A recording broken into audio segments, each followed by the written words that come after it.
Thank you, Brother Lim.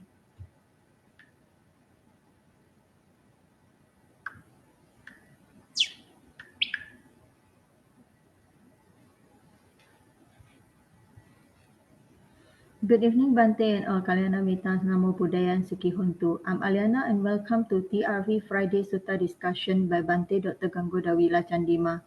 Tonight's class is the day 132 of Sutta discussion class, the 8th class of Cūḻakammavibhaṅga Sutta with topic Why are some wise while others remain unwise?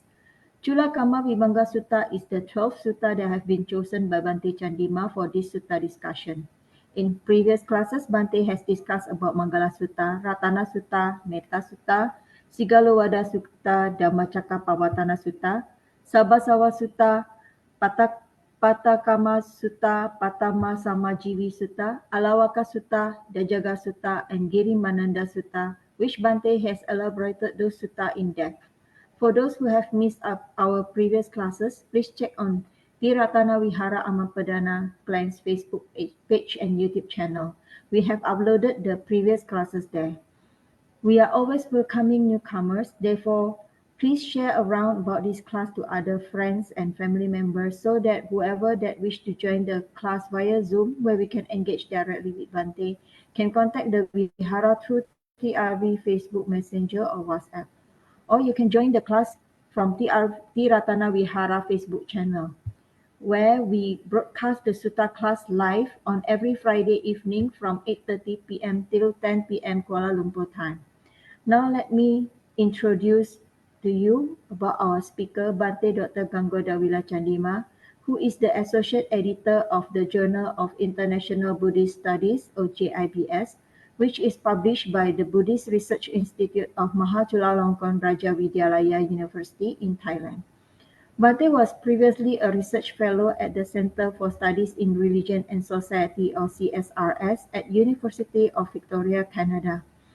Bhante Dr. Chandima was also Theravada Buddhist chaplain at the University of British Columbia in Vancouver, Canada from year 2012 till 2016. Recently, Bhante Chandima has joined Ateneo de Manila University in Philippines as Assistant Professor of Buddhist Philosophy. Bhante is also the Senior Advisor to Patisota, a virtual Dharma organization that hosts a weekly online Pali reading class, Sutta discussions, Dharma talks, and a variety of other Dharma activities.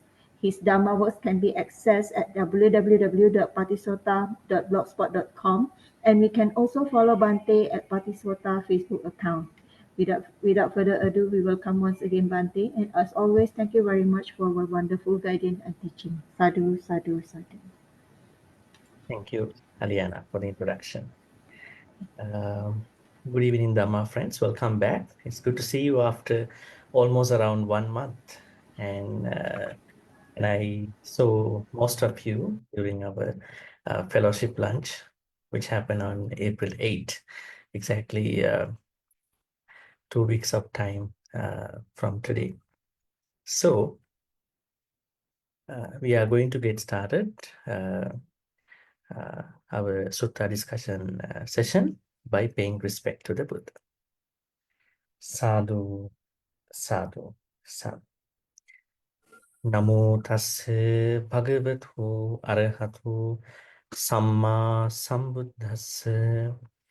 Namo tassa bhagavatu arahatu samma sambuddhassa. Namo tassa bhagavatu arahatu samma sambuddhassa.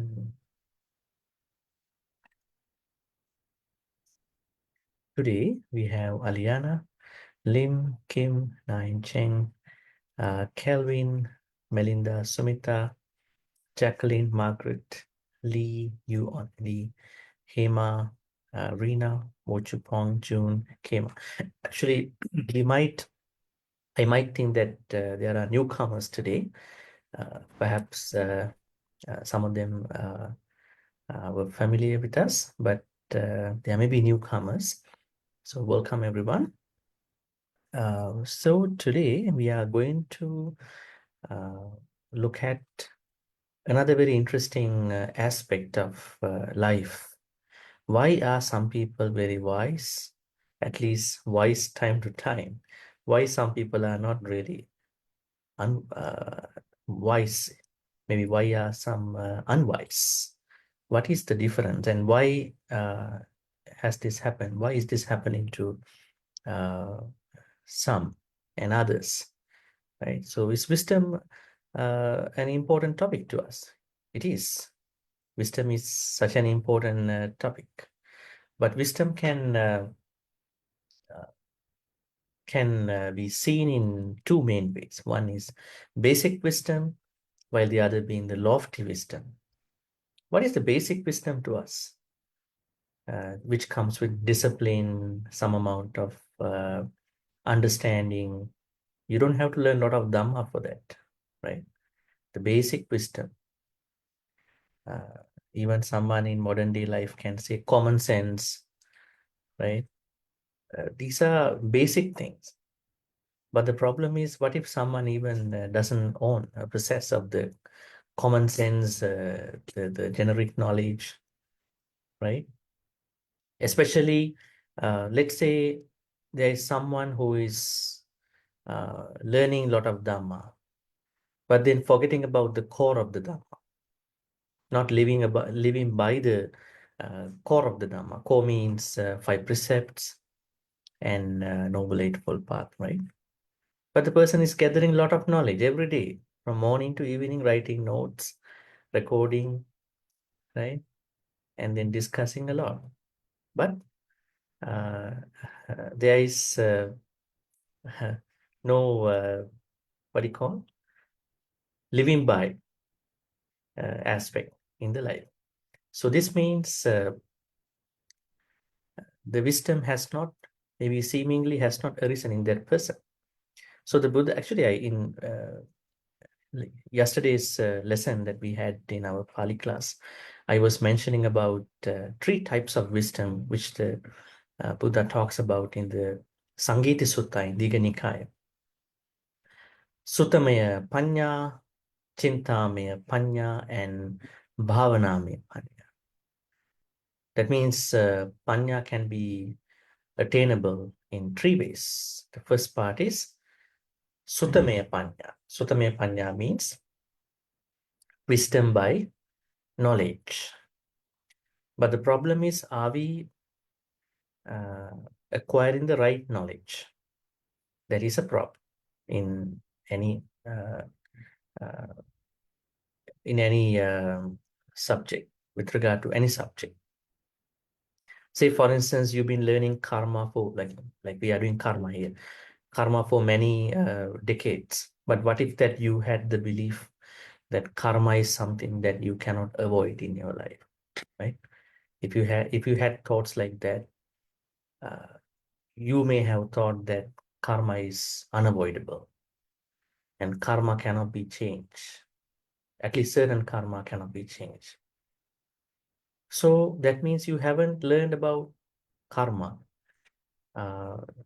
which was given by the Buddha in many suttas. Maybe you may have learned 1 or 2 suttas about it, right? So that's why we need full knowledge, because little knowledge is always dangerous, challenging to us, right? On the other hand, when we learn a certain subject, we have to learn the core of that subject, right? Now, say, for instance, when we are following the Buddha's teachings, we are supposed to practice the Brahma Viharas all the time. Metta, Karuna, Mudita, Upekkha. What if that your learning, your gathering of knowledge will come to a certain place where you are not sending enough metta to other people, including yourself? Maybe you may become someone who is less empathetic, less compassionate, kind to other people and to yourself. And maybe you perhaps become someone who cannot tolerate other people's success. Perhaps you might become someone who cannot balance out your likes and dislikes, and you always being obsessed with certain things, such as, think about in the corporate world, production obsession, right? Perfection obsession, right? So much, what do you call this cravings towards validation from other people, right? That's why today our discussion is going to be very interesting. We are looking at these aspects because we are always looking for validations from other people, our loved ones, other people. Yes, it would be nice if that happens. But how to have a healthy perspective with regard to these things? That means we have to initially keep practicing Brahma Viharas, especially as lay people, 5 precepts and Brahma Viharas. So this kind of gathering knowledge, true Dhamma, could be Sutameya Panya. Chintameya Panya is the second layer of the Panya. Chintameya Panya means wisdom by Realization.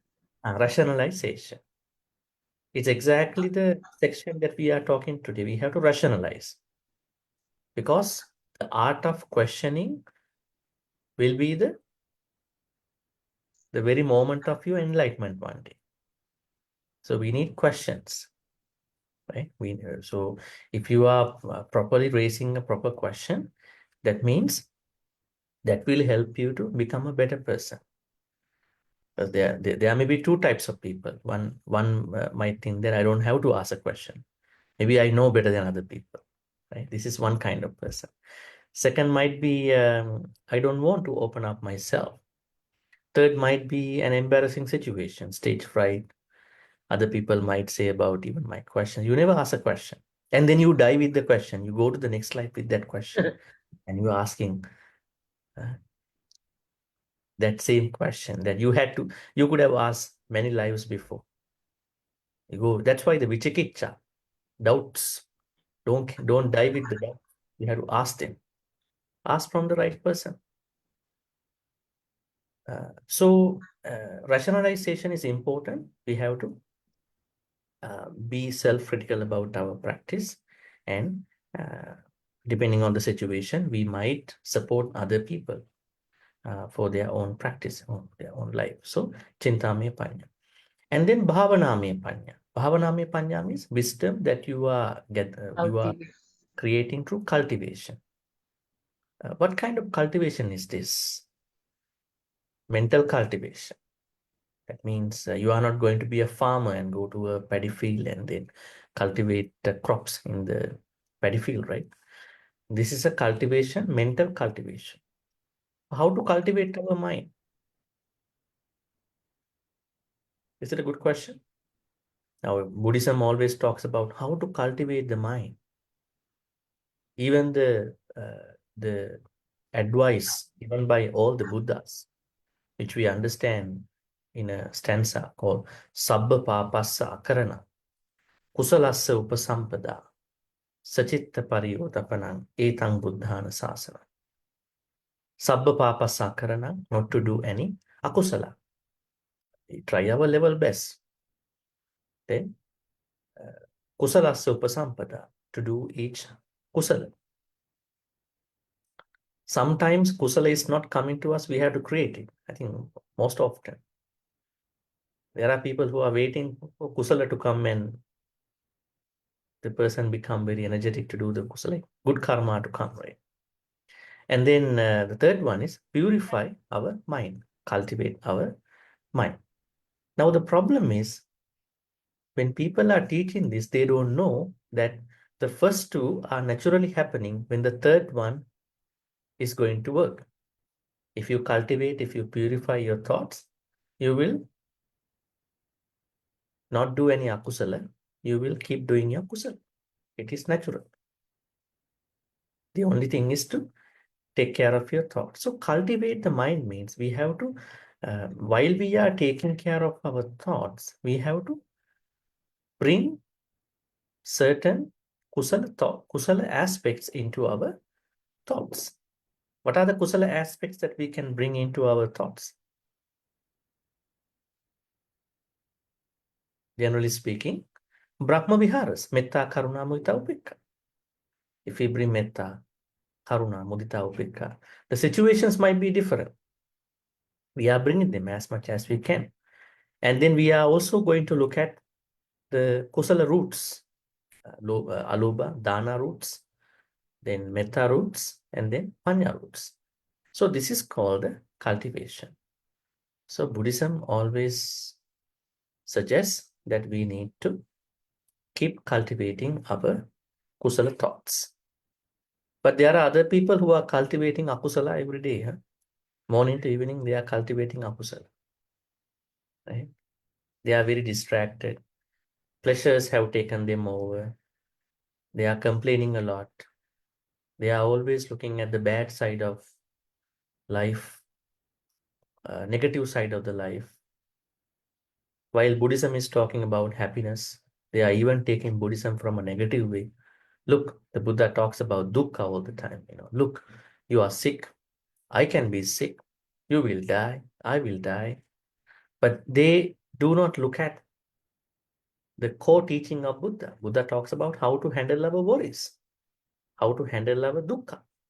Not that dukkha is everything. Yes, dukkha is a state of mind that we may go to.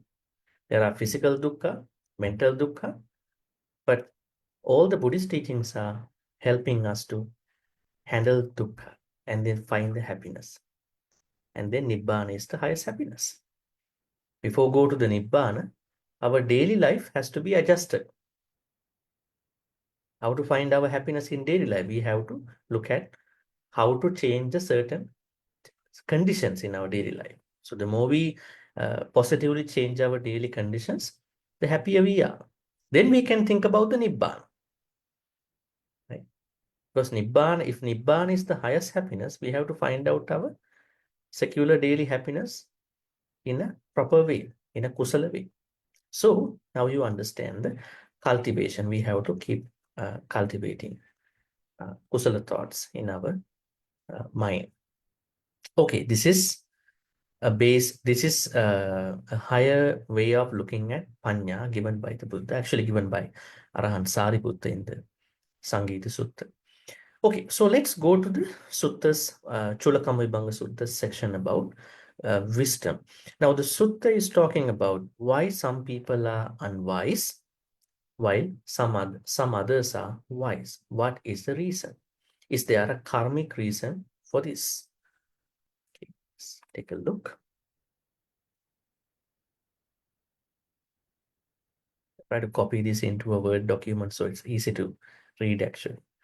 Okay, so who would like to read this part? This part is about why some people are unwise.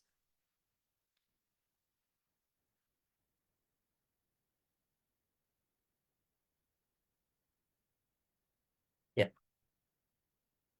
you can raise your virtual hand.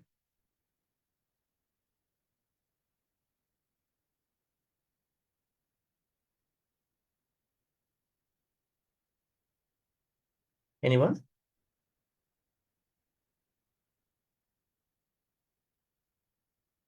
Okay, Bhante, I read. Please. Idda Manava Ikkacho Ittiva Urisowa Samanamwa Brahmanamwa Upasankamitwa Na Paripuchitta Hoti Kim Bhante Kusalam Kim Akusalam Kim Sawatjam Kim Anawatjam Kim Sevitabam Kim Na Sevitabam Kim me kariya manam digaratam ahitaya dukkaya hoti. Kim wa paname kariya manam digaratam hitaya sukhaya hoti. So tena kammena evam samattena evam samadhinena kayasa beda param marana apayam dukatim vinipatam nirayam upapacchati no che kayasa beda param marana apayam dukatim vinipatam nirayam upapacchati sache manussatam agachati yatta yatta pachajayati dupanno hoti. Dupanna samwattanika esa manava pattipada yadidam samanamwa brahmanamwa upasankamitwa na pucitta hoti. Kim Bhante kusalam, kim akusalam, kim sawajjam, kim anavajjam, kim sevitappam, kim na sevitappam, kim me karyamanam digarattam ahitaya dukkhaya hoti. Kim va pana me karyamanam digarattam hitaya sukaya hoti. Okay, great. Ida manava ekacho ittiva purisova samanangva brahmanangva upasankamitva na paripuchita hoti. Kim bante kusalang, king akusalang, king savajjang, king anavajjang, king sevitappang, king na sevitappang, king me karyama nang digaratang ahitaya dukkaya hoti. King va paname karyamanang digaratang hitaya sukaya hoti. So tena kammena, this is the same phrasing that we know in other sections too. Evang samattena evang samadhinnena kayasa beda parang marana apayang dugating vinipatang niryang upapajjati. Noche kayasa beda parang marana apayang dugating vinipatang niryang upapajjati. Sache manusattang agacchati yatta yatta paccajayati duppanyo hoti duppanya sangvattanika esa manava patipada yadidang samanangva brahmanangva upasankamitwana paripuchita hoti kimbante kusalang king akusalang king savajjang king anavajjang king sevitabbang king na sevitabbang king me karyamanang Digaratang ahitaya dukkaya hoti. Kingwa paname karyamanang digaratang hitaya sukhaya hoti. You can see that in Pali, a lot of repetitions are going on. The same thing has been repeated many times. Do you know why? Why is that? Why you see a lot of repetitions in Pali? Sometimes it has come to a certain place that why? Why so many repetitions? And translators have got rid of translations. When you look at translations, they have got rid of translation. They put like just follow the same translation which I given earlier. What do you think? Is this a problem in the text, in the tradition, or why are there so many repetitions? Now think about the Dhammacakkappavattana Sutta, which is the first sutta that the Buddha is supposed to have given. The Dhammacakkappavattana Sutta, there are so many repetitions at the end of each Deva worlds and Brahma worlds. When the sound went to different Brahma worlds, Deva worlds, the same repetition keeps going, phrasing. What do you think about these things, especially? Now, that's why when you look at, that's why I believe one day someone should translate all these suttas in a way that the readers don't need to look at repetitions that much. So when you read Dhammacakkappavattana, it's a very summarized sutta. Okay, I know this is Tiparivatta, Dwadasakara, Four Noble Truths. And then how the sound went to different Brahma worlds and Deva worlds. Pretty easy to understand. So one day there should be an English translation where someone will easily understand. There were some apps came long time ago, mind mapping. It's pretty easy to understand how they were connecting, pairing, synchronizing to each other Dhamma concept. So then when you see 10 suttas together, you easily understand what should I follow, what should I read here. Anyway, but there is a reason why there are so many repetitions in the Pali text.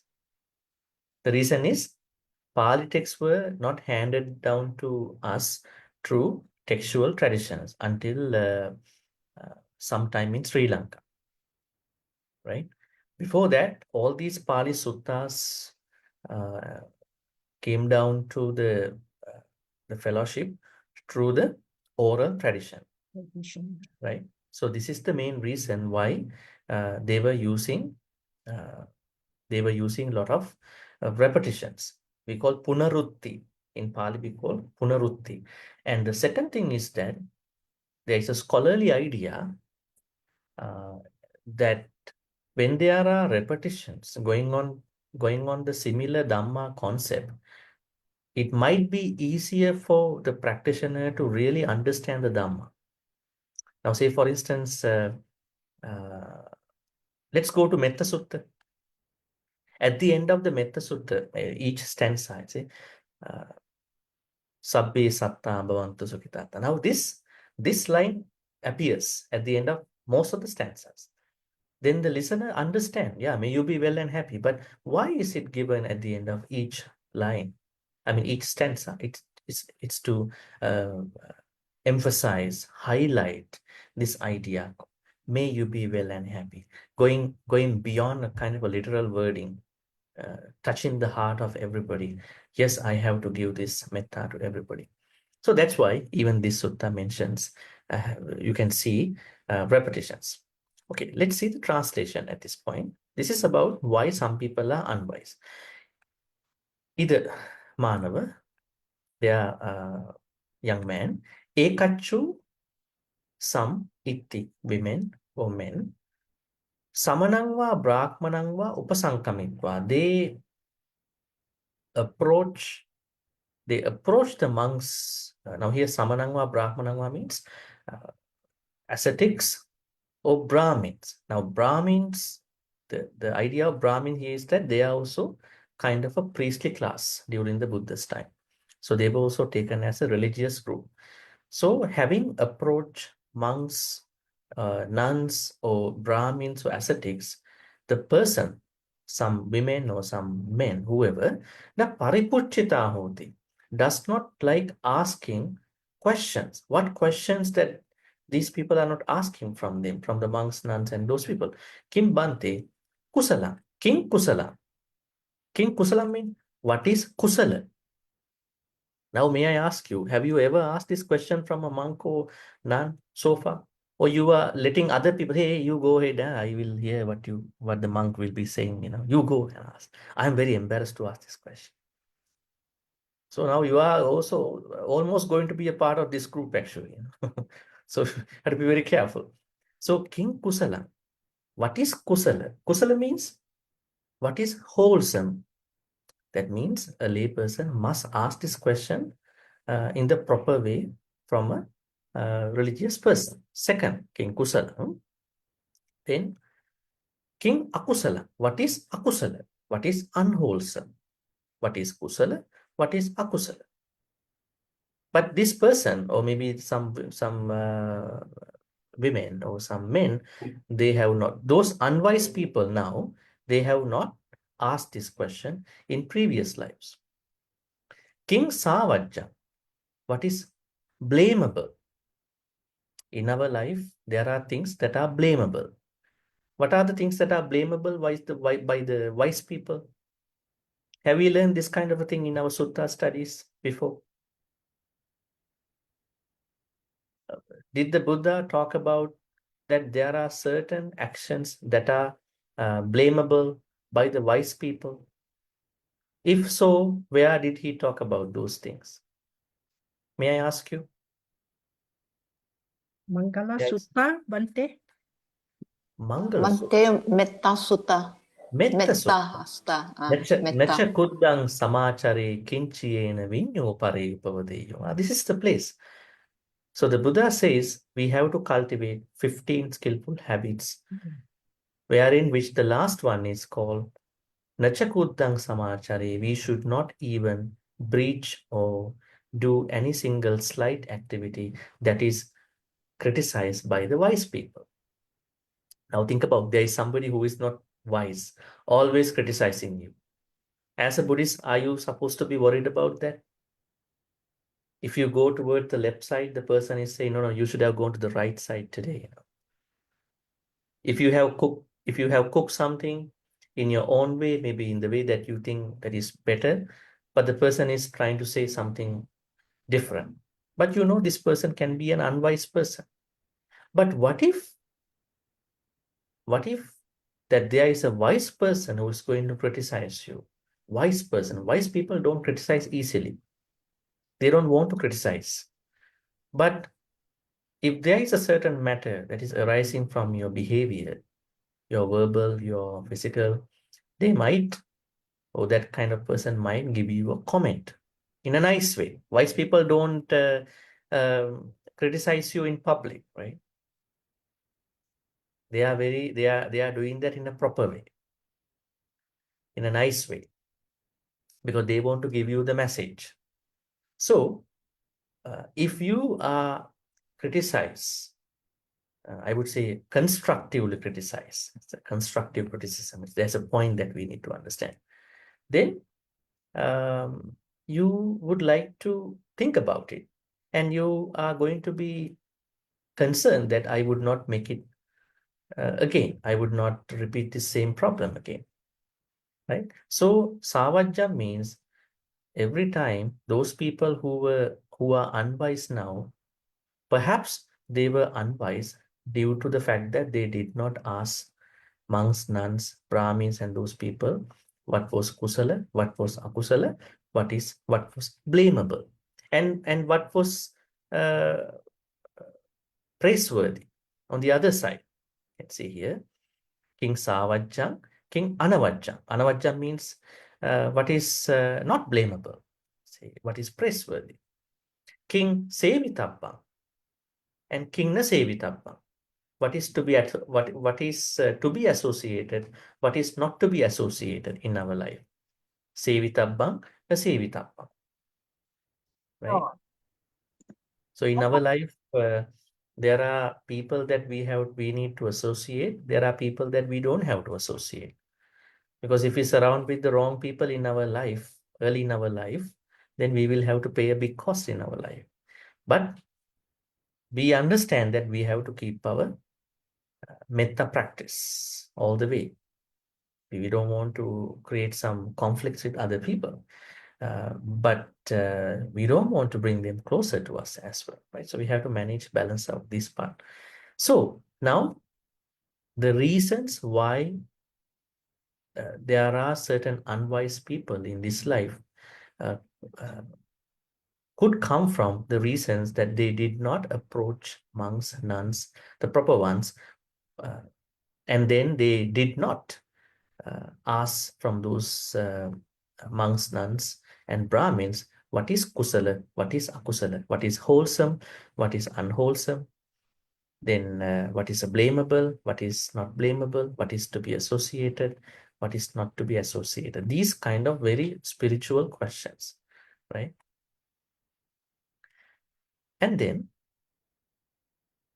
king me karya manang digaratang ahitaya dukkaya hoti. Now when someone doesn't understand what is kusala, what is akusala, what is blamable, what is not blamable, what is to be associated, what is not to be associated, then what will happen?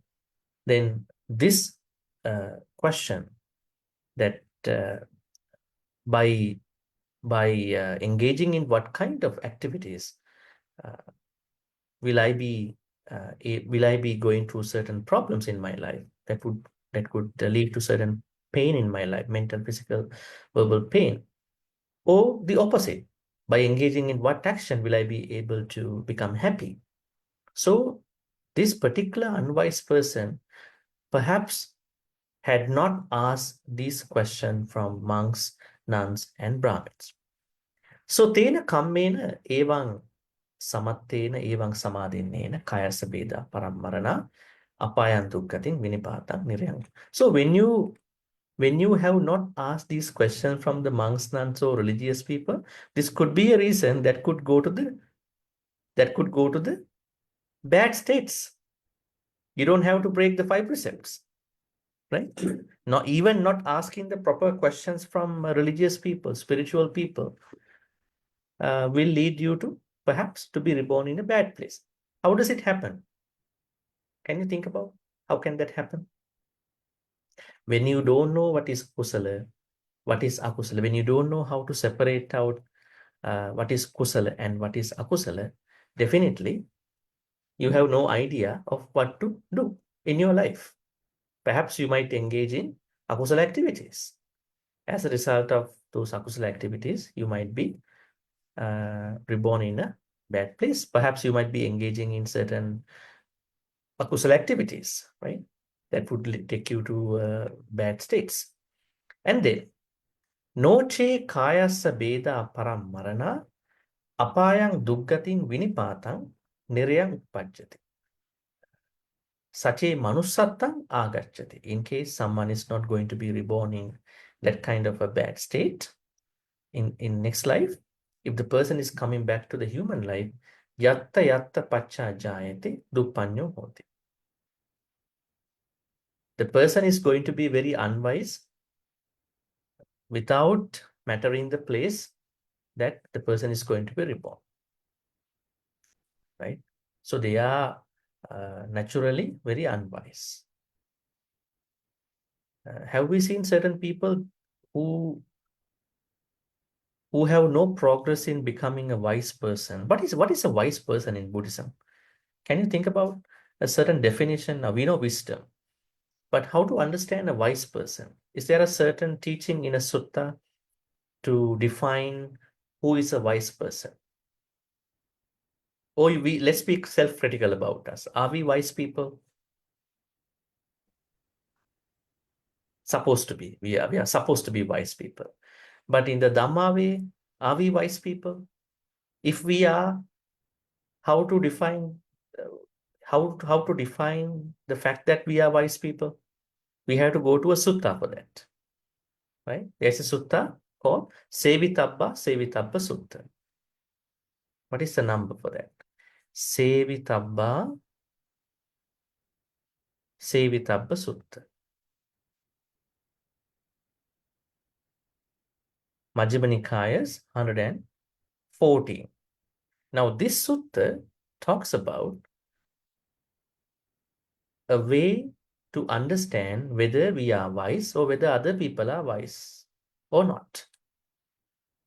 What is the way?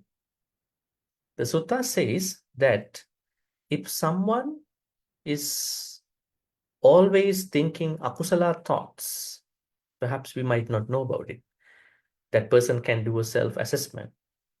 If the person is always coming up with akusala thoughts by nature all the time, this could be a way to be self-critical about oneself and then to accept that I am still an unwise person. And if the person talking, whatever the words that come to the person going to be akusala, lying, slandering, then what do you call, hurting words or gossiping, idle chatting. This is another way to understand that I am an unwise person, or other people can understand that I am an unwise person. And then the third thing is that if the actions that the person is engaging always seeming to be killing, stealing, and sexual misconduct, this is another way to understand that I am an unwise person. And the opposite is the definition to understand wise person. Is if I'm always coming up with what do you call kusala thoughts. What are the main kusala thoughts? Being not covetous, not too much greed, and then not having no ill will and having no michhaditi. This is how we are creating kusala thoughts. So if someone is always coming up with these thoughts, that is one way to understand that I'm a wise person. And if you are associating someone who is always having thoughts to display that I don't like other people, I want to take revenge, and I want to do something, I want to assassinate someone's character, and I want to do this and that. I don't want to take care of my parents. I don't believe in dana. And these are kind of things that are coming under the akusala thoughts, under micchaditti, right? So the yardstick, the criteria in which we understand a wise person and unwise persons come from verbal, physical, mental activities on the good side and the bad side, according to the Sevitabba Sutta. So that is a good definition. So whenever someone is asking you, in Mangala Sutta, Buddha talks about asevanacha balana. We should not surround with the unwise people. But how to find out how to find out that this person is an unwise person? Is that the person who is giving me a hard time, or is that the person who is asking a lot of money from us all the time? Is that the person who is trying to be very, I would say, irritating me all the time? No, of course not. This unwise person has a certain definition. That means you have to assess the person from verbal, physical, mental activities. And on the other hand, the Buddha talks about asevanacha balanang panditanancha sevana. We have to keep in touch with panditas. Pandita means another word for the wise people. So how to find out the wise people? Now, when I say this, you think about the people who you are surrounded at the moment, who you've been surrounding so far, right? So panditas or wise people are the people who are always trying to stick to the truthfulness, trying to stick to understanding before they talk. There are people who talk without checking what they are talking, right? So sometimes when people don't check what they are talking, they might do certain harmful things. They might say at the end, I did not know what I talked at that time, right? And wise people are the people who are always careful whether their words are hurting other people. So if there is someone who is always hurting others with one's thoughts, this could be words, could be an unwise person. The wise person is always emphasizing,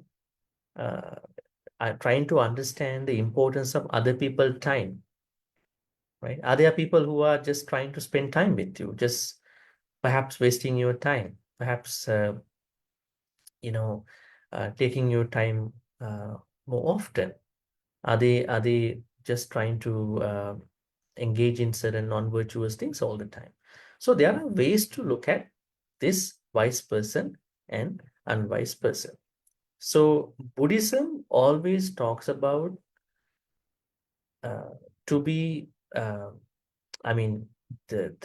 surrounding with the right people is a major factor for our spiritual development. Remember, this is how even the topic of Kalyana Mittas is also coming out.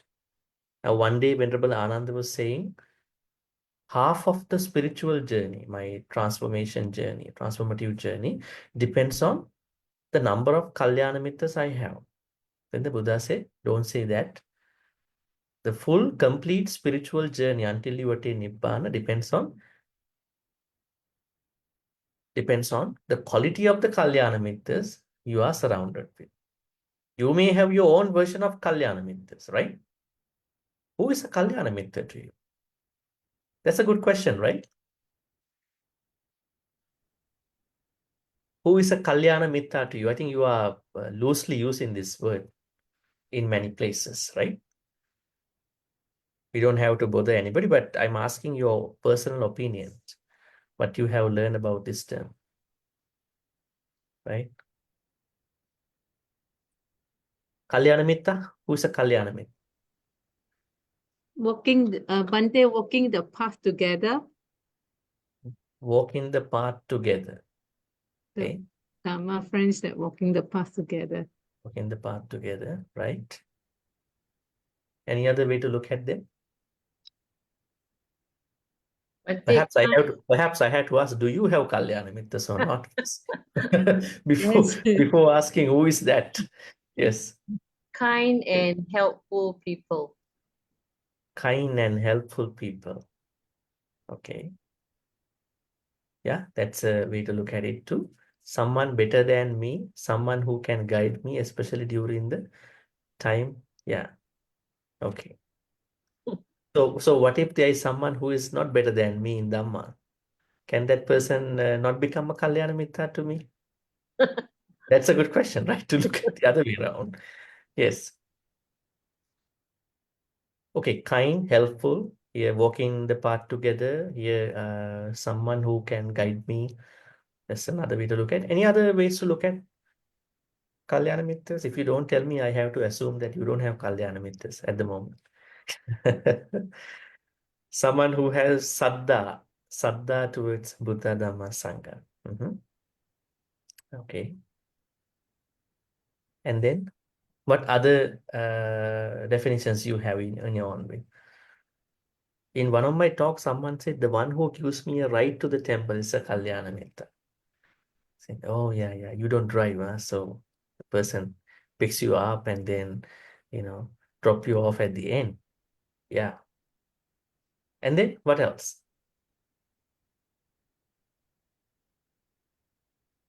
So Buddha, I mean, now we are looking at, we haven't gone to the examples yet.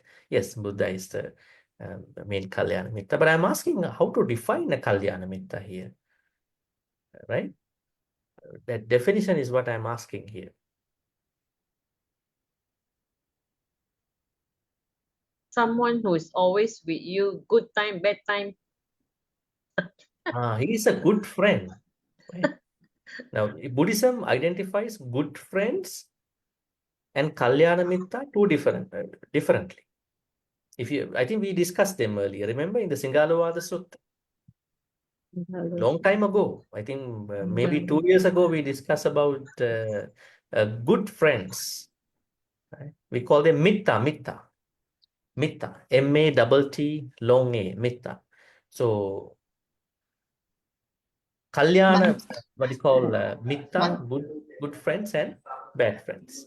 Bhante, someone who's not boastful about their achievement in the Dhamma.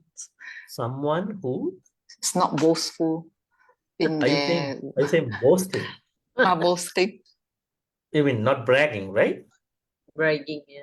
Okay, that's a good way to look at it.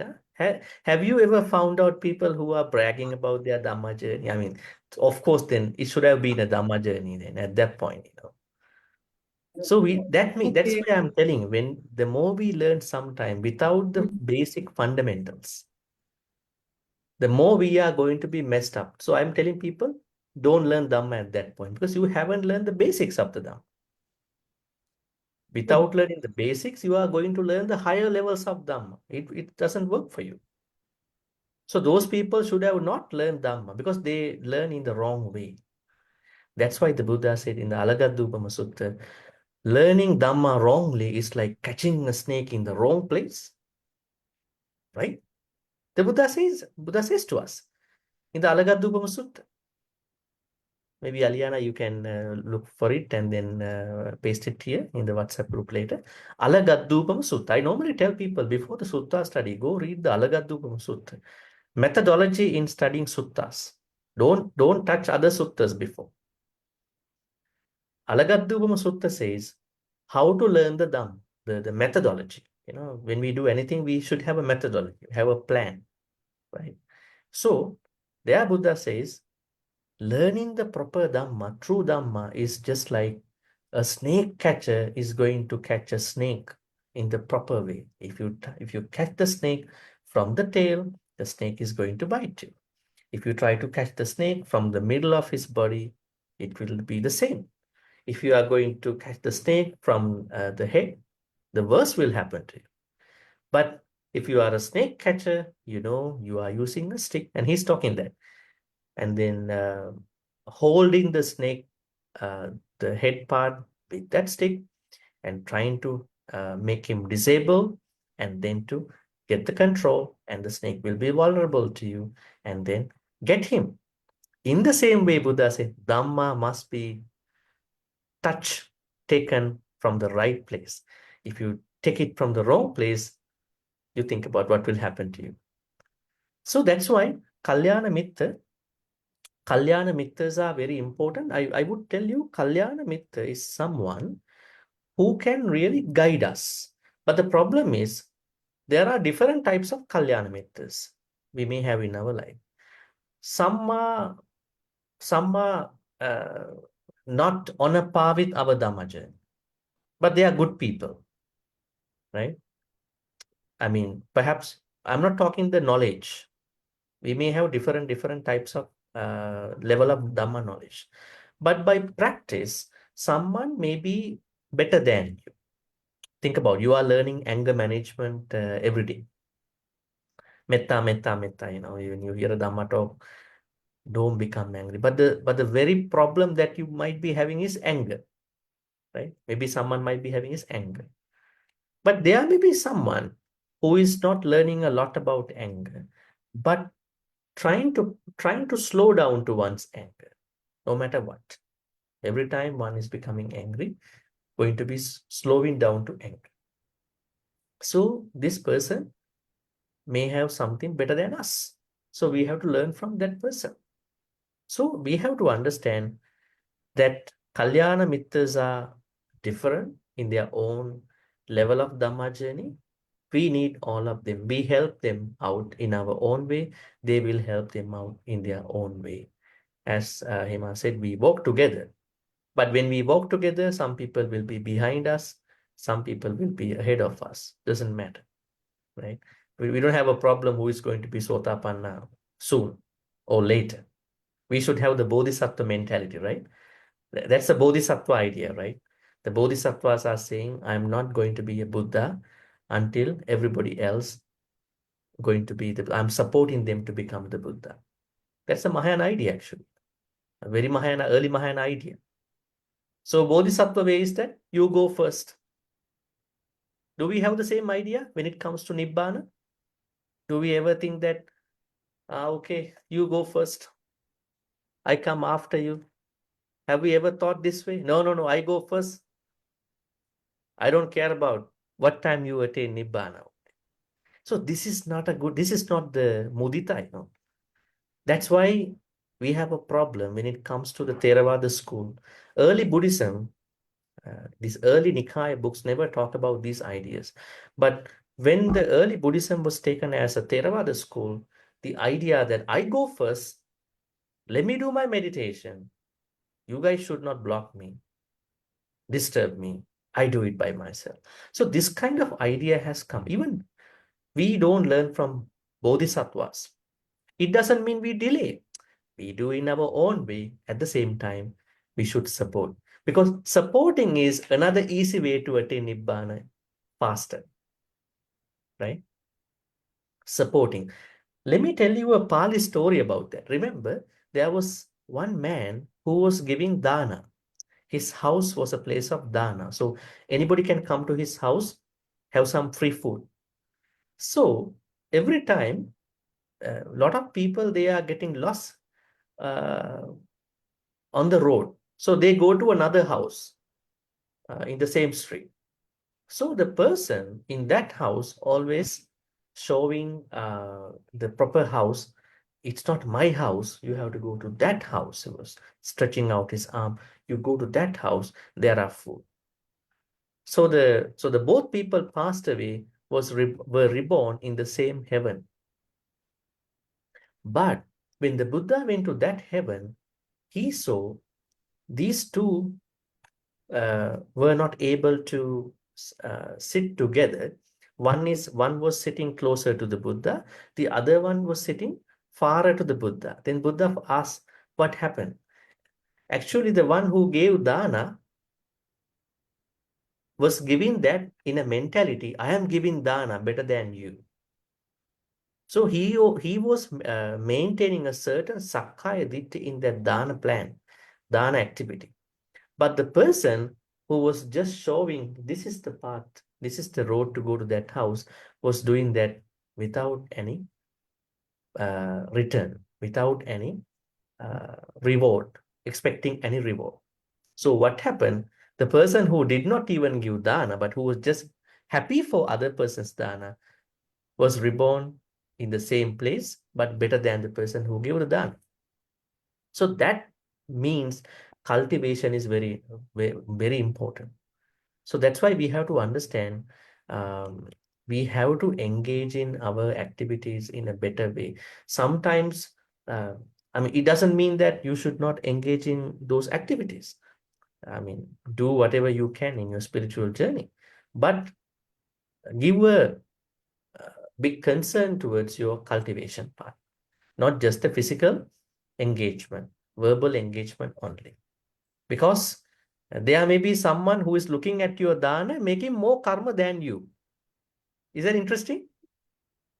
Now you are giving a dana, the other person is truly happy with mudita, creating more dana than you. It doesn't mean that by not giving any dana, you can create good karma. You have to give. But at times, there may be someone who can become happy, mudita, for your good kusala activities, create more good karma. So the reason why I said here is that we have to understand that everybody has their own way of continuing Dhamma journey. So let's be friendly with all these good people, Kalyana Mitras. We don't mind about when they're going to attain Nibbana or not. What we do is, while I'm doing my own practice, I support them. That support, you have to consider that support as another practice towards your own spiritual journey. Okay, so Kalyana Mittas should be understood that way. And as Nayan Chen mentioned, there are 2 Kalyana Mittas we have to make according to one sutta in Anguttara Nikaya. 2. So that's a pretty challenging thing now. I mean, most of the Kalyana Mittas have come down to us in our association, but we have to specifically create 2 Kalyana Mittas. One is the Buddha. So we all have the Buddha as the Kalyana Mitta. But the second one must be found out. We have to look for someone like that. How to find a Kalyana? This Kalyana Mitta is someone who has to be somebody who can really guide us. I mean, think about Kalyana Mittas you have other than Sangha members. Are there Kalyana Mittas, lay people who can guide you in your life? That should be a very wonderful opportunity, right? So now we have to understand that one of the reasons why some people have become unwise in this life could be due to their inability to approach religious Sangha members, whoever, and ask the questions, Bhante, what is wholesome, what is unwholesome? What is blamable, what is not blamable? What should I do, what should I not do? These questions must be asked. When we conduct a Dhamma talk, Sutta study, retreat, not many people sometimes ask questions. Maybe they are embarrassed to ask questions. So I always ask the organizers, you have to prepare a question box, at the end of the hall. So those people who are embarrassed to ask question, write the question and drop that question into the box, right? But anyway, that is a good thing. But the Buddha says that in one of the suttas called Upanisa Sutta, let me send that to you. That's a very important sutta as well. Upanisa Sutta, this is called Samyutta Nikayas 12.23. What helps, what motivates us to ask a question? Saddha. We must have saddha. Only when we have saddha, we can ask a proper question. Sometimes I have seen in the past, there are people who are asking not relevant questions from the person, right? I mean, there may be questions that are irrelevant. Say, for instance, even the Buddha did not answer 10 questions, right? Do you know what they are? We call them avyakata questions. Because answering these questions will not give any support to anybody. It's like he's giving an example. There's someone who was shot with an arrow, okay? And then now the other person saw that this person was shot with an arrow, and he goes near and asks him, okay, let me pull it out. You were shot by some. No, don't pull it out. Tell me who shot me before you pulling it out. How much poison in this arrow? What are these questions? Let me pull it out because you might die in a moment. No, don't pull it out. In the same way, Buddha says, there are people who are asking irrelevant questions.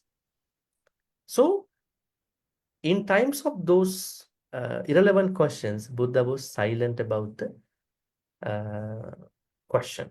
What are those irrelevant questions? One of the questions, will Tathagata be reborn in the next life? I mean, that is something the Buddha never wanted to ask, never wanted to answer, right? So there are 10 questions. But other than these 10 questions, Buddha highly encouraged his devotees, monks, nuns, you must ask questions.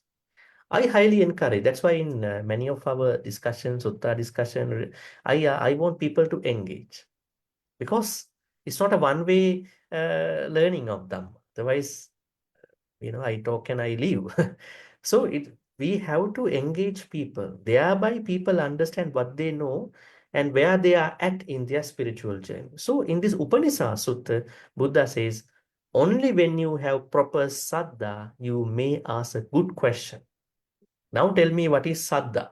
S-A-D-D-H-A. Saddha means? Faith, Bhante. Trust.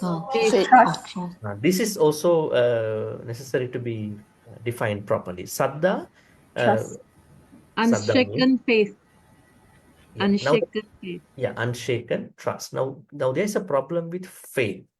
Now the faith is a Christian, I would say, used in most Christian perspective, like believing someone without questioning, right? So in many suttas, Buddha has defined saddha has two parts. Okay, I think you need to know these two parts. I think we discussed them a long time ago. The first saddha is amolika saddha. What is it? First saddha is called, I can say this is to be blind trust. We call him as amolika saddha. Second one is called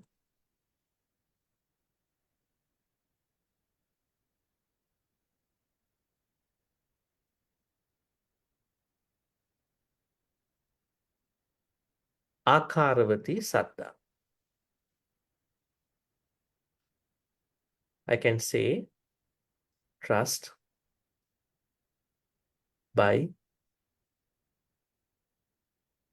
rationalizing, understanding, questioning, right? You don't have to trust anybody right away, right? So akaravati saddha. So only when you have akaravati saddha, you can ask a proper question, Dhamma question. Now what happens? Saddha leads to questions, good questions. In the Bojjhangas, we have a Pali word for questions, Dhamma Vichaya Bojjhanga. Investigating of Dhamma is a Bojjhanga. That means, right? So you are going to that path. That means you are asking proper questions. We are not asking questions whether the person knows the subject or not. We are simply truly asking. We just want to know. That's it. And when you ask proper questions, that leads to energy. You create virya, the proper virya. When you think that I have no enough virya, that means I haven't had enough interest about the Dhamma and questions. And then when you have energy, that will help you to go to mindfulness. So saddha and questions, good Dhamma questions, and energy and mindfulness. Who knows? A single question can change your entire sansaric journey. Who knows? It can happen. But you never ask this important question. Think about when the Buddha went to Alavaka's place, Alavaka did not believe the Buddha. What did he say? I don't trust you. I will only trust you if you answer my questions. Because he has been asking these questions from many other monks and nuns. They could not answer. That's how he became very, closer to the Dhamma at the end, right? So now let's talk about the problem with regard to not being able to ask questions. Why are some people not asking questions? Proper Dhamma questions, not doubtful about one's life and then clearing out those things, because they maintain a perspective, they know everything. The moment you create this idea that I know everything, that shows you are not really open to the Dhamma journey. Now, I normally tell, when you listen to a Dhamma talk, listen to 4 to 5 monks' Dhamma talks, not just one Sangha member. You may understand some 1 or 2 Sangha members or speakers' Dhamma talks are very easy to understand or maybe very making sense, sensible, but still try to learn from many. That is better, right? So one of the reasons why even these people who were unwise in this life did not ask these questions from the Sangha members or other people, because they thought they knew the subject. But of course, they had not known the subject. So that is number 1. So what is the thought that led someone to think that I know everything? Sakkaya Ditthi. This is the fundamental problem that we are going to overcome in our spiritual journey, right? Can you engage in your sensual pleasures by eradicating Sakkaya Ditthi?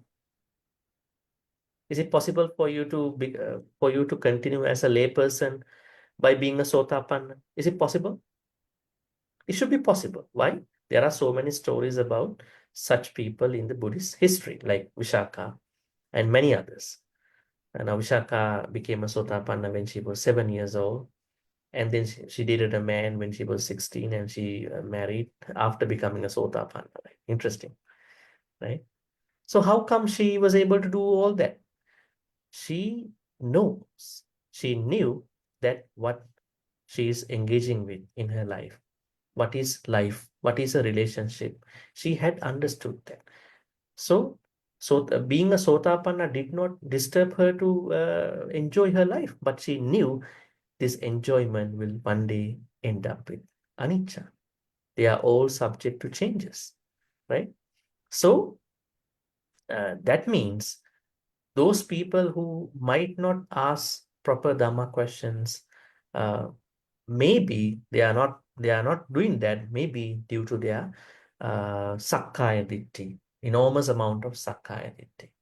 That's why even the Buddha was listening to his fellow monks' talks, right? Do you know that?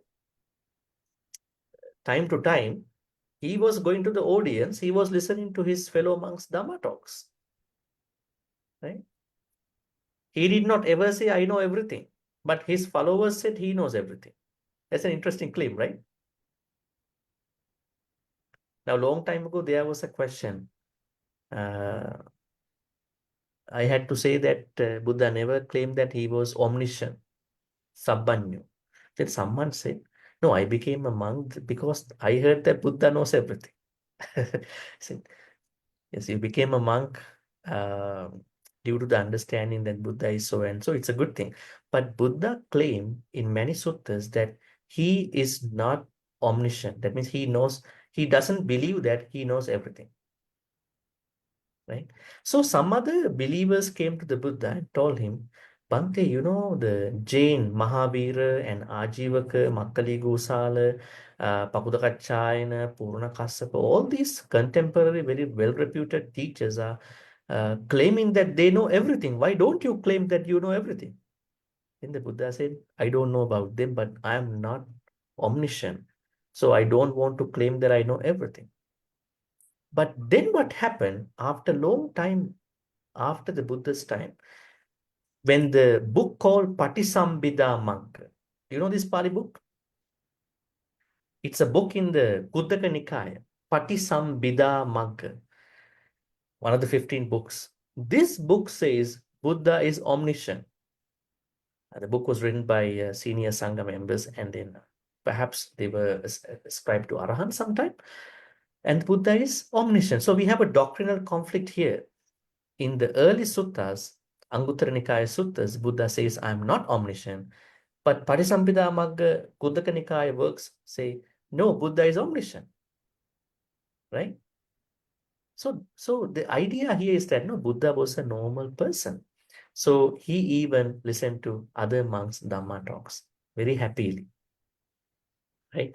So that means I'm coming down to another perspective, how we can become very vulnerable to good Dhamma talks is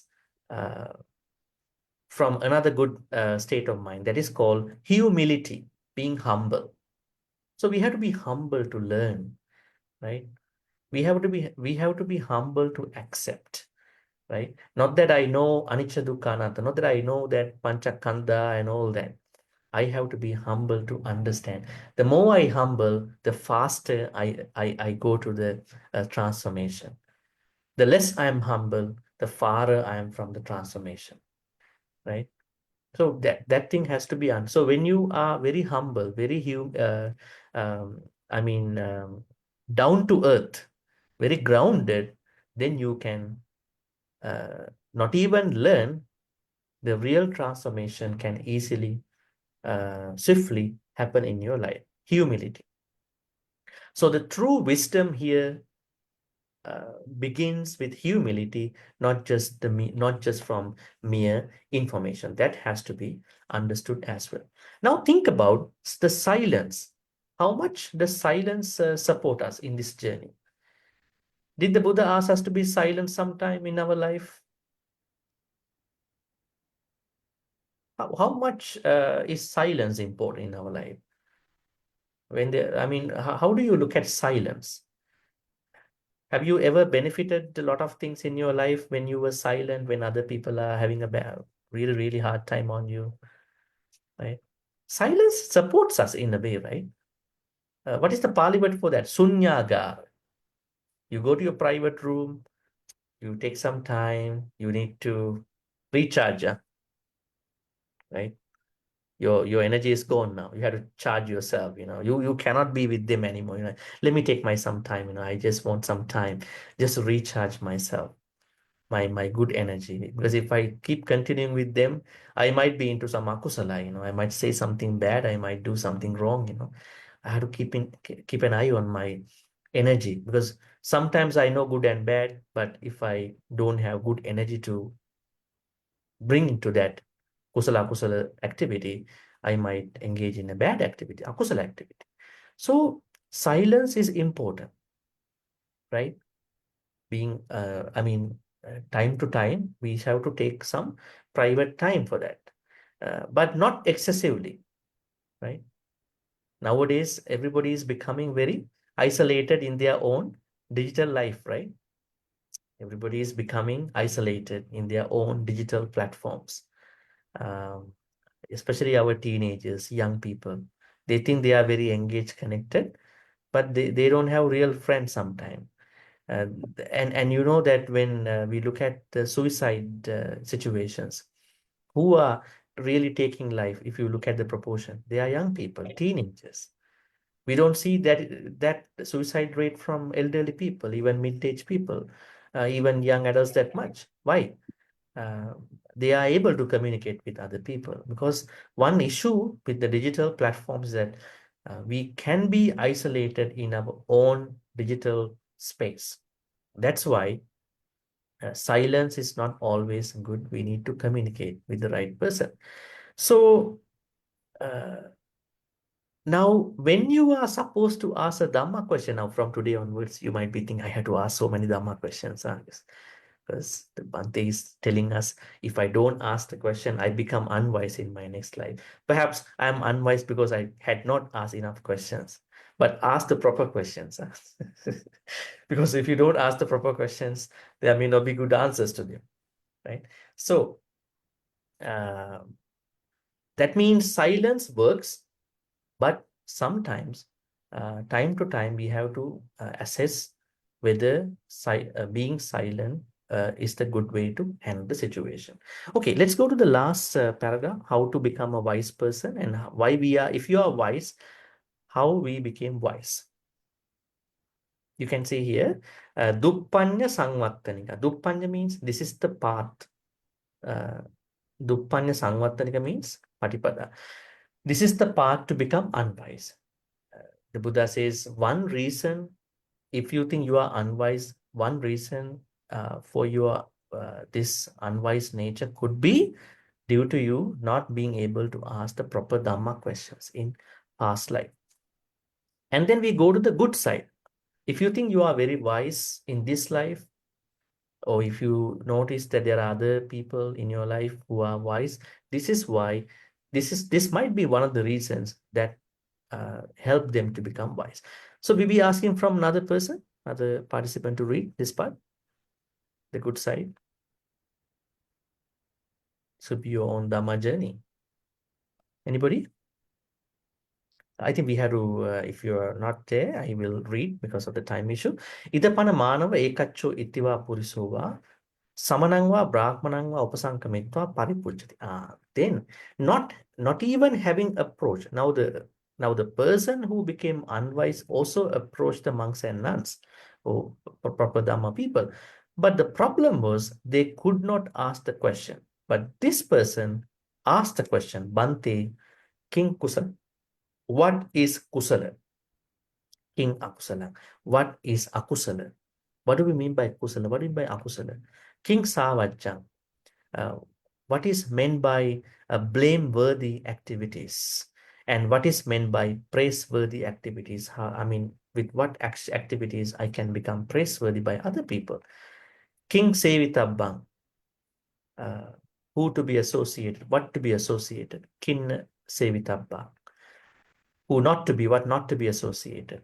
Kimme kariya mananang digaratang ahitaya dukkaya hoti. Engaging in what kind of activity that I will be going through a lot of problems, pain in my life. Or kingwa paname karima digaratang hitaya sukaya hoti. By engaging in what kind of activities will I be able to be happy in this life, next life? So these questions were asked by those wise people that you think, if you're a wise person, you must have asked these questions in a past life.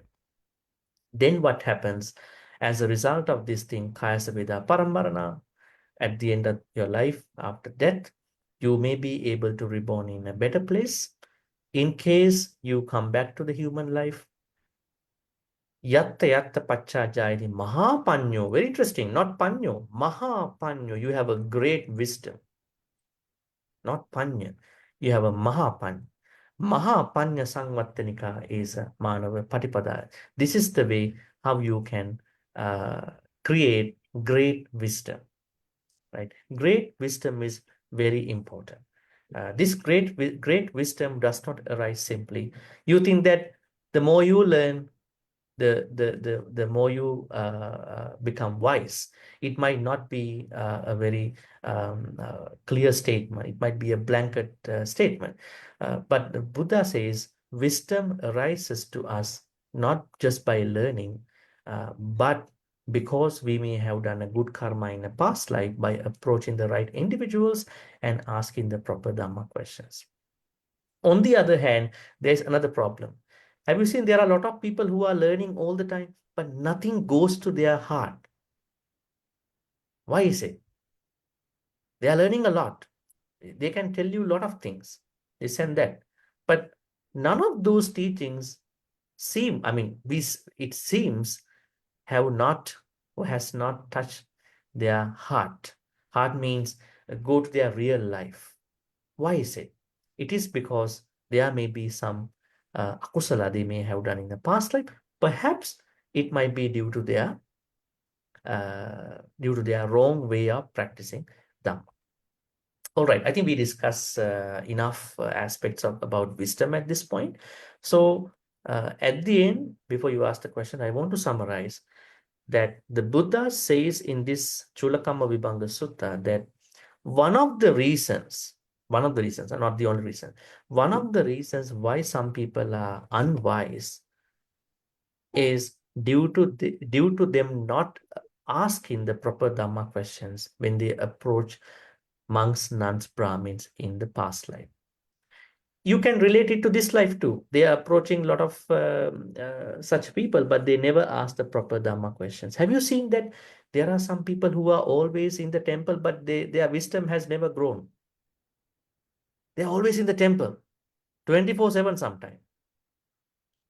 But their wisdom has not grown that much compared to their time they are dedicating. Why is it? There may be someone who is not a Vesak Buddhist, not a Katina Buddhist. I mean, maybe somebody who is more than that. Not going to viharas. I mean, of course, it's better to go to a vihara and support. But what I'm saying, not going to the vihara or these things that much. Whenever they have a chance, they go. But their wisdom sometimes better than other people. Why is it? It is not just a physical activity. That transformation that is happening through the knowledge, understanding, and that transformation. Knowledge, understanding, transformation. For those people, they think only maybe a knowledge thing. If I know more Dhamma, I should be a better person. It doesn't happen that way, right? Right? It doesn't happen. If it happens, then Bhante Ananda should have attained Nibbana way before every other monk. Venerable Ananda. He was next to the Buddha. He knows all these Diganika, everything. But he couldn't attain Nibbana. Right? Why is it? There were some other people who just came to see the Buddha, just became enlightened. Why? Because of their past karma, and they know how to connect, how to synchronize, how to compartmentalize what the Buddha talks and their life together. Right? So then one of the reasons why some people might be unwise is that in their past life, they did not ask the proper Dhamma questions, or they have not still asked the proper Dhamma questions from the Sangha members or those relevant people in this life. On the other hand, why some people are very wise, Mahapanyo, they have a great wisdom, it is because that when they approach those spiritual people, they were able to ask the questions properly, and they learn, they grew, depending on those answers given by those spiritual people. So this is what we learn about this aspect of wisdom, and why some people are wise, why some others are not wise. Okay, any questions?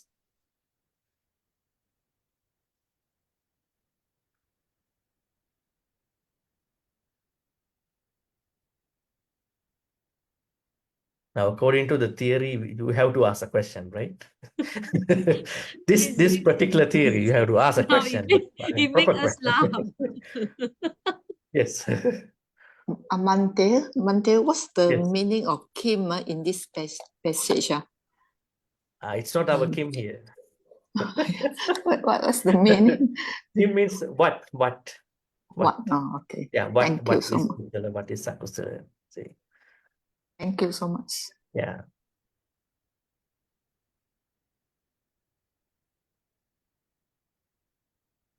Okay, other questions?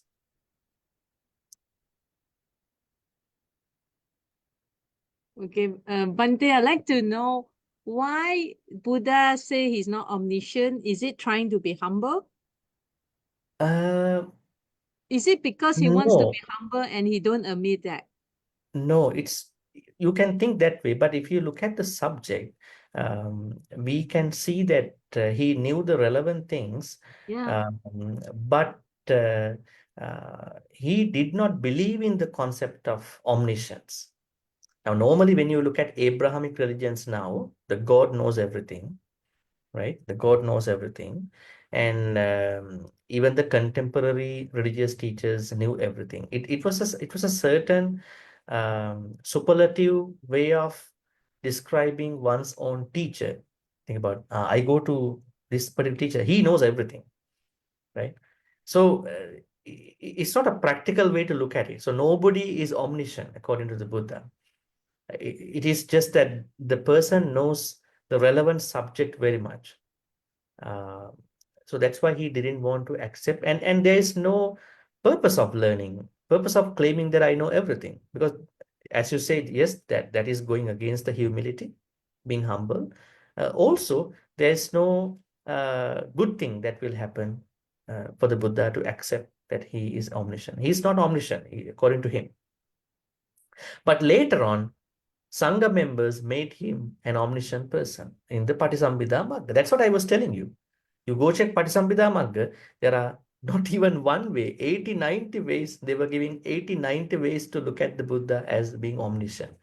So that's why I'm saying that we have to learn properly. Say, for instance, you don't learn suttas. You directly go to Kuddaka Nikaya or Abhidhamma. You learn all that first, then you think you know everything. You know everything is also a wrong idea, right? If you think I know everything. So that is why we have to learn properly these things. But in another sutta called Sabba Sutta, SABBA, he says he knows everything with regard to the senses. That's pretty interesting because all our akusala kusala experiences start from sensory experience. He said, not with regard to what is happening outside the world. He simply said, I know everything with regard to our sensory experience because I know how people becoming akusala or kusala. I can tell you everything, alpha to omega. That thing I know, but I'm not proclaiming I know everything. And plus, introducing the Buddha that way will never create a good surrounding. Remember, I think I shared with you a long time ago. An incident happened in the Dhamma school in Canada. There was one Sangha member who was teaching that Buddha is omniscient. Buddha knows everything. And one teenager raised the hand and she said that, I think Buddha knows something, but not everything. Now, the problem is the normally in Sri Lanka, monks were not challenged this way. I mean, she was really not happy, Okay. And then he was continuing this lesson. The Buddha is omniscient, like in the Sri Lankan textual books. And then she cannot connect it to her understanding. She was born in Canada, not in a Buddhist background, like in Theravada Buddhist background in Sri Lanka. And she hasn't gone to a typical Dhamma school in Sri Lanka, where you only learn and you write down what they say and go back. And you have to report to your mother, father, I learned this from that, right? Sometimes you don't report, mother, father asks, what did you learn? It's life of the Buddha every day. Every day we learn about life of the Buddha. What is this Dhamma school about? Aren't they not teaching teachings? Anyways, then third time also, she raised the hand. She said, out of respect, I believe that Buddha knows something, but not everything. Actually, she was referring to the modern life.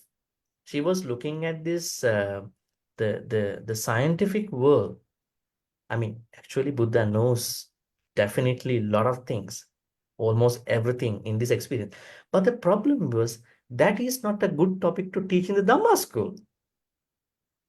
Because why we teach that the Buddha knows everything in a Dhamma school? That is, at a time we can teach a lot of good things to people, students, right? So I think one is humility. The only place he accepted he knows everything is with regard to the sensory experience. How does the chakku, eyes, take objects and as such. All right, any other questions? I'm helping you to become wise, huh? This is the according to Cūḻakammavibhaṅga Sutta. But Bhante is mentioned in he's one of the 9 virtues that he is the knower of. I mean, he knows all. So Yes. this is the we recognize him, but he doesn't recognize him. No, in that Lokavidu, you are referring to The 9 virtues. Yeah, Lokavidu. Yeah, Lokavidu. Lokavidu. Lokavidu doesn't say that he knows everything. It says He knows the past and future. he knows Kama world, Rupa world, Arupa world well. Oh, okay. He knows the sensual world, Okay. our human space, 6 heavens, Uh-huh. 4 hells well. He knows Okay. Rupavachara 16 Brahma worlds well. He knows Okay. Arupavachara 4 world well. He doesn't say, I know everything. He hasn't Okay. given that superlative understanding. So the virtue meant that way, the 9 virtue, Yeah, Lokavidu. Lokavidu, Okay. knower Yeah, of the world, right? Yes, yes, yes. Thank you, Bhante. If we want to brag about the Buddha, we can say he knows everything, but it's not what he meant. A lot of people even brag about the Buddha, not even they brag about their Dhamma journey. So, because we cannot, change. All right. Bhante, can I ask a question Yes. regarding wholesome action? Some temples, they have pinapata and the devotees offer to the Sangha during the pinapat. And later on, the temple will repack it and sell it to the devotees. So Repack it and pack the requisites, the coffee, the biscuits, and then they sell it to the devotees sell. who come to Okay. the temple to raise funds for the temple. So as devotees, can we buy these items? Because in the first place, it's offered to the Sangha during the Pinapat. And second question is, if we were to buy these, because we also want to raise funds for the temple, correct? But if we were to buy these items and we were to offer as dana to another temple, is it wholesome or unwholesome? Now I understand your concern. Now, let's say the particular place is getting things because they are advertising. You come and offer as a pindapata. That's why they are getting a lot of things. Maybe their purpose might be at the end they want to sell back and create a donation drive. But their main idea is to use the pindapata culture to get the stuff and then to resell. So there are certain thoughts. Yes, I understand.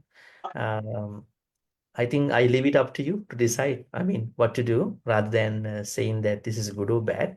But initially, because we cannot use these precious traditions to commercialize. That is one interesting thing, because that's why people come and offer, right? Offer. Uh, Perhaps this could be one of the ways to, easily make a fund, donation drive. So I leave it up to you. You decide, what to do in that situation. Because if the devotee is not happy, if something is going wrong in her heart, in his heart, then I think that devotee has the choice to decide what to do, rather than I'm saying this is wrong or this is good or bad. Yeah. Yes, Bhante. Yeah. Because I've been doing it for some time until recently got one Bhante told me that it is unwholesome. Because in the first place, when the devotees go and pinapat, the items are given to the Sangha. So by right, the temples should put all these items and give it to those Sanghas who attend the pinapat to bring it back to their own temples and not meant for sale. Mhm. So the other problem is Unless the devotees. Sangha has what do you say, like if you don't want to take back, then the Sangha will just reject. Then it's okay. Then it belongs to the temple and not to that particular Sangha. It's Yeah, very but confusing here. first time I'm hearing something like that. Anyway, it looks to be something a little bit confusing activity. Yeah, so there are issues with regard to certain commercialization activities. I mean, the temple should better plan their fundraising drives. I mean, not to misuse certain traditional, very respectable activities that people have lots of saddha to it. So I think perhaps I always suggest after the COVID new normal, temples have to replan their programs. I mean, you don't have to just stick to these things anymore, That's why they are trying to do that. So I hope that you will make the good decision for this. Yeah, that's what I can say. I think time is already past. So now we are going to transfer the good karmas at this point. May all the good karmas we've been making today be transferred to the departed ones, deceased loved ones. May they be well and happy, and may they attain the supreme bliss of Nibbana. Sadhu, sadhu, sadhu. Idam me ñāti nang hotu sukhita huntu ñātayo. Idam me ñāti nang hotu sukhita huntu ñātayo. Idam me ñāti nang hotu sukhita huntu ñātayo. At the same time, may Deva Naga Mahidika also share all these good karmas. May they be well and happy. May they bless and protect all of us, everybody who is joined here, who couldn't join today. May they be protected and blessed by Deva Naga Mahidika for all the blessings in their life, for good health, quality of life, prosperity, safety, and happiness. May Deva Naga Mahidika also be well and happy and attain the supreme bliss of Nibbana. Sadhu, sadhu, sadhu. Ittavata cha amhehi sambhatang punya sampadang sabbe deva anumodantu sabba sampatti siddhya. Ittavata cha amhehi sambhatang punya sampadang sabbe bhuta anumodantu sabba sampatti siddhya. Ittavata cha amhehi sambhatang punya sampadang sabbe satta anumodantu sabba sampatti siddhya. Akasattha ca bhummattha devanaga mahidika punyantang anumoditva chirang rakhang tusasanang. Akasattha ca bhummattha devanaga mahidika punyantang anumoditva chirang rakhang tudesanang. Akasattha ca bhummattha devanaga mahidika punyantang anumoditva chirang rakhang tumang parang chirang rakhang tutuan sadati. Dhammavish, our Dhammavish is to be surrounded with Kalyana Mitras, which we discuss even today. We need a lot of wisdom, and we would like to be surrounded with Kalyana Mitras, good friends, Panditas, Sappurisas. At the same time, as we are growing in our Dhamma journey, may we become Kalyana Mitras, Sappurisas, Panditas to as many people as we can till we attain enlightenment, Nibbana. Thinking thus, we're going to make the wish. Imina punya kammena mami bala samagamo satang samagamo hotu yavanibbana pattaya. Now we are going to reflect upon all the good karmas we've been making today. May all the good karmas we be making today, by knowing how to be wise, how will we become unwise. And all these teachings be supportive and helpful for all of us to attain the supreme bliss of Nibbana. Sadhu, sadhu, sadhu. Abhivadana siddhis niccang vaddha pachayino chattaru dhamma vaddhanti Ayuvanu sukhang balang ayurarogya sampatti sagga sampatti me vicha atu nibbana sampatti iminati samichatu. Sadhu, sadhu, sadhu. With those blessings, wishing you a pleasant good night till we see again on Friday. Yes. Good night, Bhante. Yeah. Thank you much, everyone. Bhante. Thank Good you. night. Thank you, Bhante. Good night. See you all next week. Sadhu, sadhu. Good night, everyone. Sadhu, sadhu, sadhu. Thank you, Thank you. Bhante. Sadhu, Okay. sadhu, sadhu. Good night. Yeah. Take care, Good night. everybody. Good night. Good Good night, night. sister. Good night, everyone. Thank you. Good night. Yeah, good night, Everyone. brother. Good night. Good night, Bhante. Good night, everybody. Bhante, yesterday I can't make it for the class. I don't know whether you can send me the recording. I was in the EGS. Yeah, I should be able. Yes, I will. Thank you. Sadhu, sadhu, sadhu. Thank you. Thank you. It was a good talk. Yes. Good night, everyone. Yes. Yeah, Night, good Bhante. night. Bye, Bhante. Bye, brothers, Yes. Sadhu, sisters. sadhu. Night. Brother and sister. See you all next week. Yeah.